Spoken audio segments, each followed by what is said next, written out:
One day, in retrospect, the years of struggle will strike you as the most beautiful. Being entirely honest with oneself is a good exercise.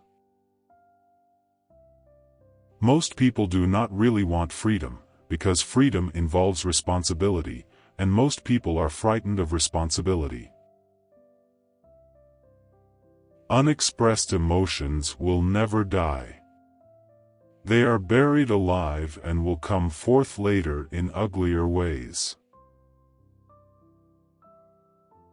We are never so defenseless against suffering as when we love. Out of your vulnerabilities will come your strength. Where does a thought go when it's forgotten? He that has eyes to see and ears to hear may convince himself that no mortal can keep a secret. If his lips are silent, he chatters with his fingertips, betrayal oozes out of him at every pore. A woman should soften but not weaken a man. It is impossible to escape the impression that people commonly use false standards of measurement, that they seek power, success, and wealth for themselves and admire them in others, and that they underestimate what is of true value in life. In the depths of my heart I can't help being convinced that my dear fellow men, with a few exceptions, are worthless. Whoever loves becomes humble. Those who love have, so to speak, pawned a part of their narcissism. The madman is a dreamer awake. The virtuous man contents himself with dreaming that which the wicked man does in actual life. It is that we are never so defenseless against suffering as when we love, never so helplessly unhappy as when we have lost our loved object or its love. The behavior of a human being in sexual matters is often a prototype for the whole of his other modes of reaction in life. He does not believe that does not live according to his belief. Neurotics complain of their illness, but they make the most of it, and when it comes to taking it away from them they will defend it like a lioness her young. Beauty has no obvious use, nor is there any clear cultural necessity for it. Yet civilization could not do without it. My love is something valuable to me which I ought not to throw away without reflection. The intention that man should be happy is not in the plan of creation. Men are more moral than they think and far more immoral than they can imagine. Love and work are the cornerstones of our humanness. The creative writer does the same as the child at play. He creates a world of fantasy which he takes very seriously. What progress we are making! In the Middle Ages they would have burned me. Now they are content with burning my books. Loneliness and darkness have just robbed me of my valuables. The interpretation of dreams is the royal road to a knowledge of the unconscious activities of the mind. Where ID is, there shall ego be. A man should not strive to eliminate his complexes but to get into accord with them. They are legitimately what directs his conduct in the world. When a love relationship is at its height, there is no room left for any interest in the environment. A pair of lovers are sufficient to themselves. Poets are masters of us ordinary men, in knowledge of the mind, because they drink at streams which we have not yet made accessible to science.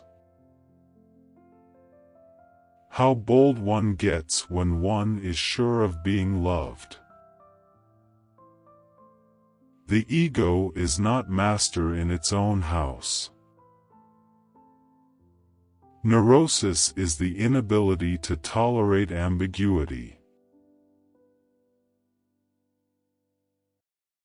Men are strong so long as they represent a strong idea; they become powerless when they oppose it. A love that does not discriminate seems to me to forfeit a part of its own value, by doing an injustice to its object, and secondly, not all men are worthy of love. Instinct of love toward an object demands a mastery to obtain it, and if a person feels they can't control the object or feel threatened by it, they act negatively toward it. It is a predisposition of human nature to consider an unpleasant idea untrue, and then it is easy to find arguments against it. No neurotic harbors thoughts of suicide which are not murderous impulses against others redirected upon himself. Public self is a conditioned construct of the inner psychological self. Conservatism, however, is too often a welcome excuse for lazy minds, loath to adapt themselves to fast-changing conditions.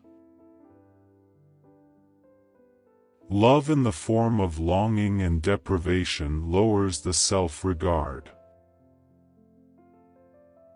I had thought about cocaine in a kind of daydream.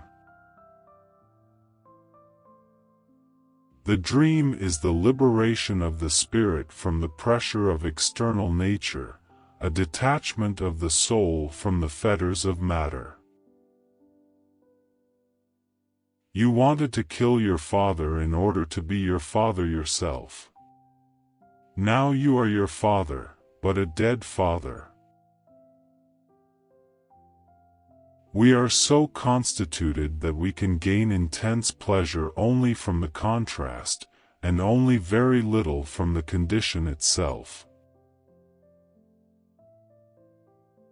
Words and magic were in the beginning one and the same thing, and even today words retain much of their magical power. America is the most grandiose experiment the world has seen, but, I am afraid, it is not going to be a success. Smoking is indispensable if one has nothing to kiss.